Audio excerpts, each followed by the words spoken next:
Redditors who knew murderers before they committed their crimes. What were they like? What was your experience with them?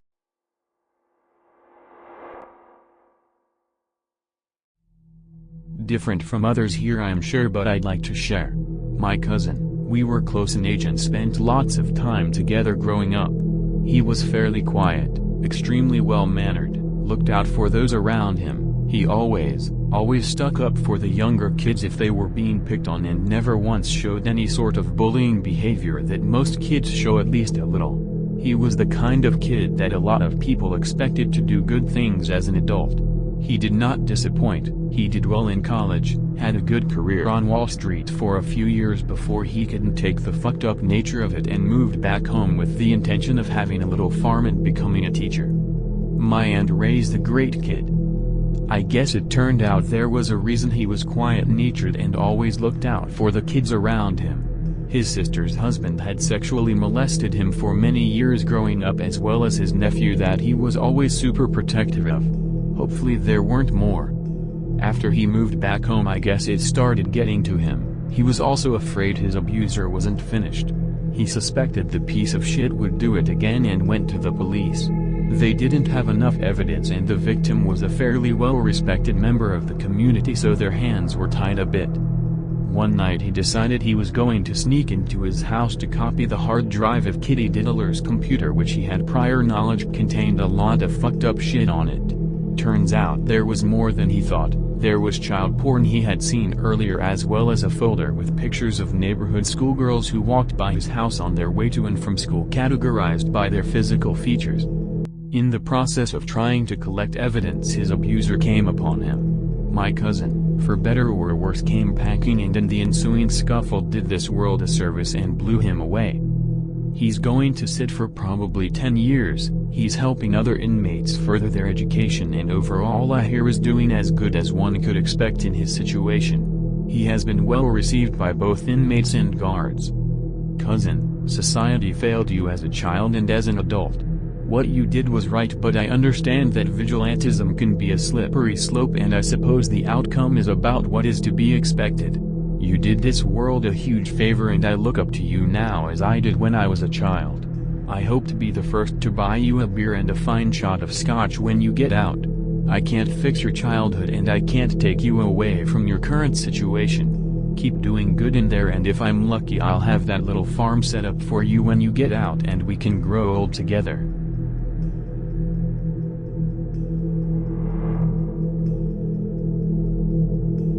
Mine all started when I let a strange girl use my cell phone late at night at the train station to call someone to pick her up.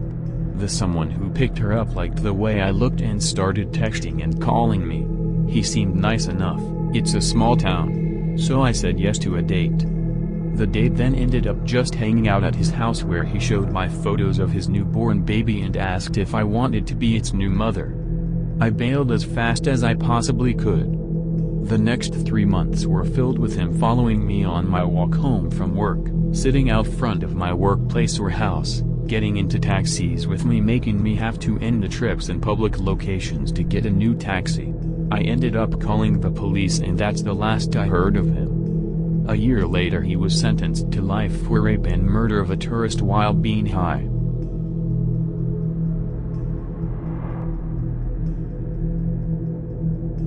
Had a good friend that shot his mother 7 times, threw her body on a pile of branches and set it on fire. Then called the police to come pick him up. When I knew him, he could be your best friend, or if he felt slighted by you, your worst enemy. Literally could be the sweetest human or an absolute tyrant.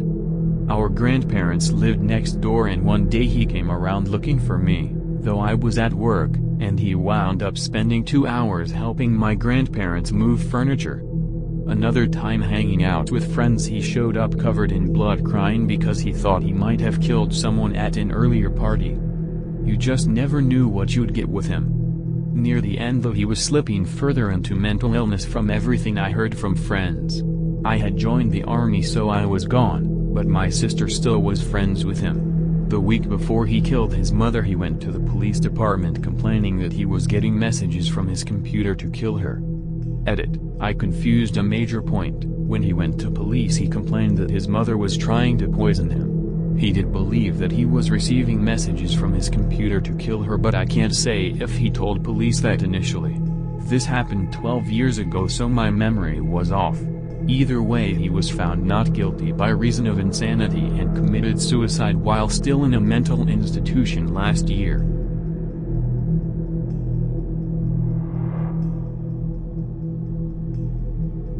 My tiny town has had 3 murders in the past 25 years, and I rode the school bus with our newest murderer, and my grandma lived next door to the murderer before that.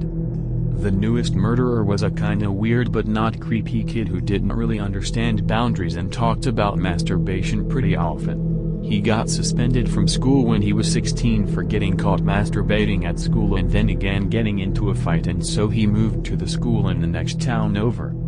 Time goes by, and when he was like 19 he killed his dad on Thanksgiving Day by shooting him in the back of the head with a shotgun, and then drove around with his dad's body tied to the pickup truck for a while. He eventually went to see his mom and grandma with the body in the back of the pickup truck covered with a tarp. When his dad didn't show up for Thanksgiving lunch or dinner, they called the cops and they found the body, and the son confessed.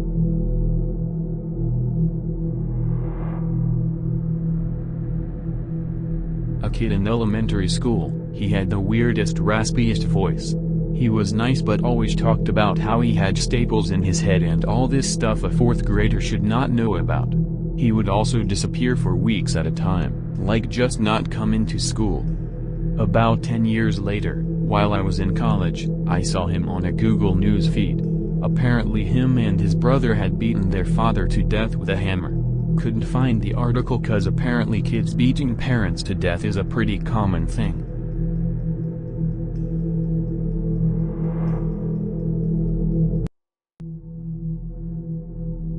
My mom's family absolutely adored our local rabbi. He did all of our weddings, bar mitzvahs, and baby naming ceremonies. He came over for dinner with my grandparents often. He was in lots of our family photos, and many of them were framed on our wall. His family lived right down the street from our home. His wife was sweet and was a role model for my mom and her sisters when they were young. Nobody ever detected anything wrong with them. He was a pillar in our community. Then one day his wife was found brutally murdered.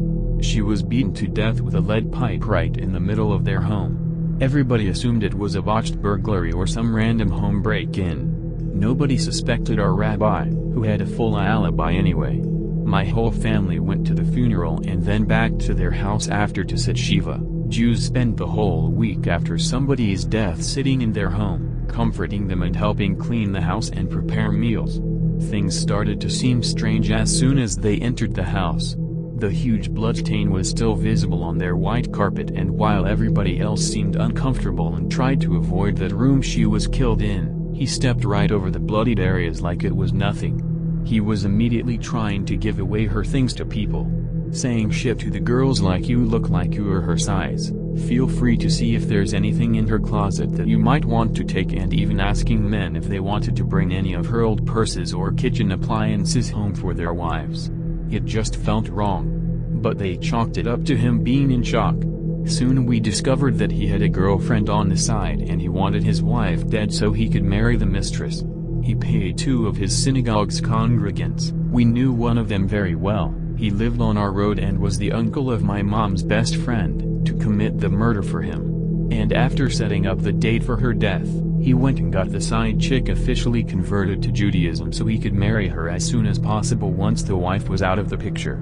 He's now in prison. All of us, with the exception of my grandfather's wife who still defends him and won't accept that he's guilty, now despise him. We took down all the family photos with him in it. His temple is now being run by all new people. Unfortunately he's still in all of our family albums because he's at the center of most of our wedding/bar mitzvah pics. Such a scumbag. We had no idea.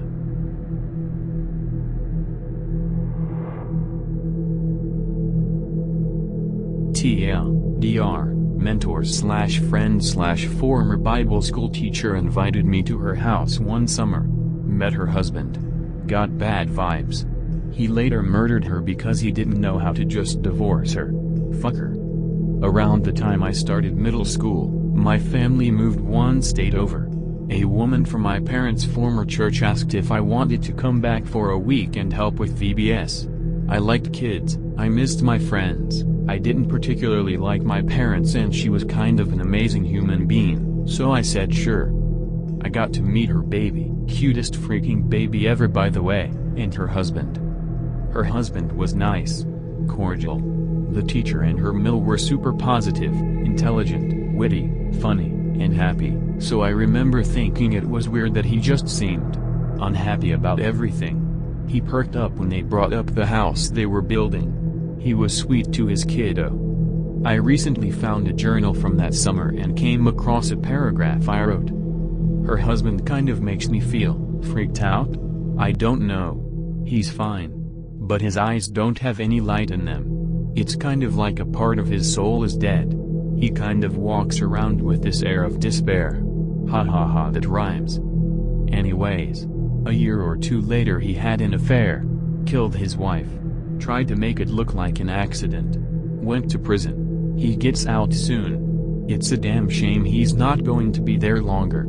He robbed a lot of good kids, including their child, of a lot of love, all because he didn't know how to tell his wife he didn't want hers.